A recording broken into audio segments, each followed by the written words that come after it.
हाय.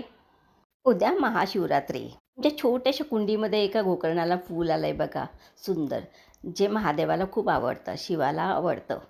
उपवास म्हटलं की बटाटा आलाच. मी बटाटे बाजारातून छान छोटे-छोटे होते ते मी घेऊन आले. ते मी स्वच्छ पाण्याने धुवून घेतलेत. ते धुतलेलं पाणी जे आहे ते मी सर्व कुंड्यांना घालून घेतलं माझ्या. इकडे बघा माझी भारी रेसिपी. बटाटा म्हटलं की बटाट्याचीच रेसिपी असणार ना. भारी दिसते, पण त्याचं नाव काय आहे ते कळत नव्हतं. पण माझ्या नवऱ्याने त्याला नाव दिलं, तिखट गुलाबजाम. त्यांना हिरवी आणि लाल चटणी खूप आवडते. ते बघून ते जास्तीच खुश झालेत.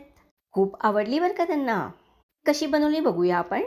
बटाटे पहिल्यांदा उकडून घेतले, त्याच्यात मीठ घालून घेतलं आणि हे पीठ जे आहे ते शिंगाड्याचं आहे आणि स्मॅश झाल्यानंतर त्याच्यात हवं तसं घालायचं आहे आपल्याला, म्हणजे गोळा बनेल असं.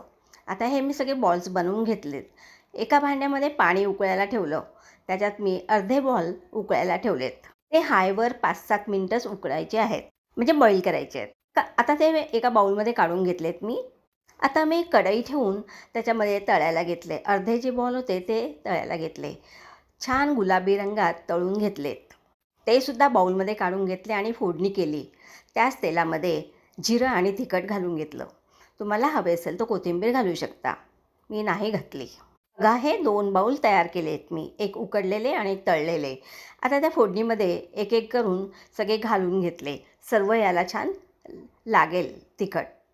छान दिसतात आहे ना? उद्याला बनवा ही रेसिपी. सांगा मला कशी झाली ते. वाट बघते मी तुमच्या उत्तराची.